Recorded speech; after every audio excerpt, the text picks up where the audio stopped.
You ever watch someone brilliant make the dumbest choice and think, how did you not see that coming? Maybe it's a friend with a PhD who stays in a toxic relationship everyone else can see is destroying them. Or a colleague who's a genius at work but can't stop making the same terrible financial decisions. Or maybe, and be honest here, it's you. Here's the thing. Intelligence doesn't protect you from bad decisions. In fact, it might be exactly what's trapping you. And once you see how this works, you'll never look at your own choices the same way. Let me explain. So first, we need to understand what intelligence actually gives you. When you're smart, you're good at processing information, solving complex problems, thinking quickly. Your brain is basically a high-powered computer. And your whole life, that's been validated. You've been right more often than not. Teachers praised you. Tests confirmed it. Success followed. But here's what nobody tells you. Being smart doesn't mean you see the truth. It means you're better at defending whatever you've already decided to believe. A study from the University of Toronto found that people with higher IQs are actually more susceptible to cognitive bias, not less, more. Why? Because intelligence doesn't help you find the truth. It helps you build more convincing arguments for what you want to be true. Think about it. You've probably done this. You make a decision emotionally. Maybe you want that job, or you're attracted to that person, or you just really want to be right about something. And then your brilliant mind kicks in. It doesn't question your choice. It defends it. It finds evidence. It builds a case.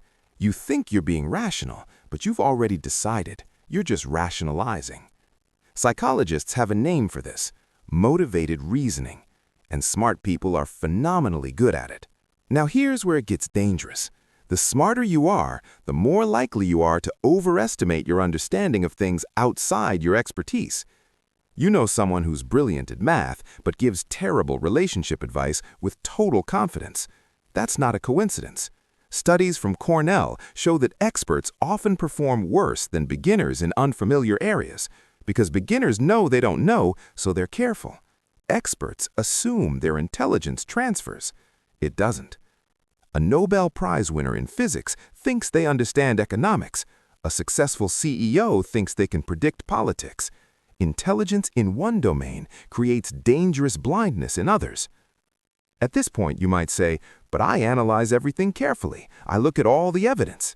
Sure, you do. But here's the uncomfortable truth. You're analyzing with an agenda you're not aware of. You've already decided emotionally what you want to be true. Now your intelligence is working overtime to justify it.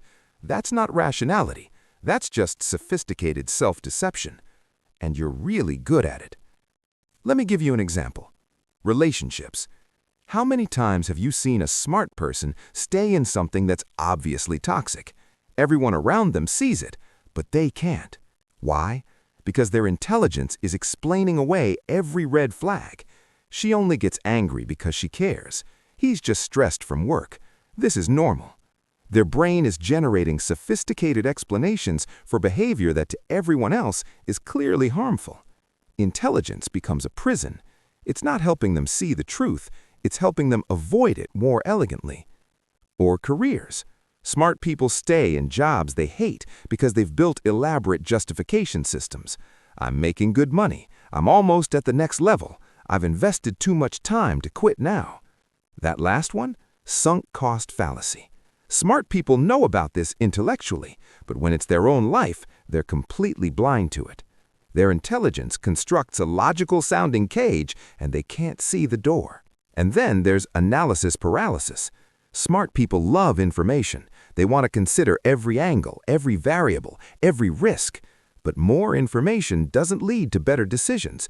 It leads to slower ones, or no decision at all. Columbia University found that people make worse choices when given too many options, and smart people actively seek out more options. They think they're being thorough, but what they're really doing is creating so much complexity that they freeze.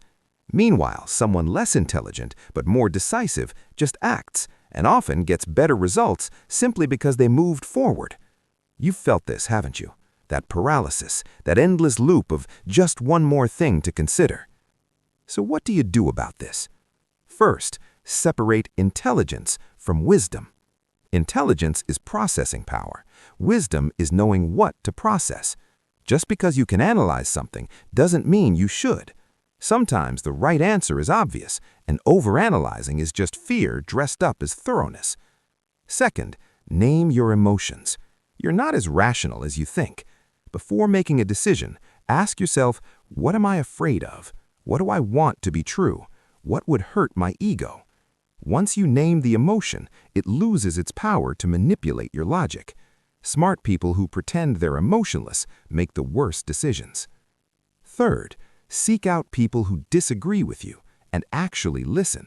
Not to debate them, not to prove them wrong, to consider that maybe, just maybe, you're the one with the blind spot. Your intelligence makes you good at winning arguments, but that's not the same as being right. Here's the truth. Intelligence is a gift, but it's not wisdom. It doesn't make you self-aware. It doesn't protect you from your biases or your ego. In fact, it often amplifies them by giving you sophisticated tools to defend them. The smartest people aren't the ones with the highest IQ. They're the ones who know when to stop thinking and start feeling, who know when to stop analyzing and start acting, who understand that being right all the time matters less than being open to being wrong. So use your intelligence for this, to recognize when it's working against you, to see when you're rationalizing instead of reasoning, to understand that the most dangerous person to deceive is yourself, and you're really, really good at it. Because intelligence without self-awareness isn't wisdom. It's just a smarter way to make the same mistakes. Thanks for watching and subscribe to my channel.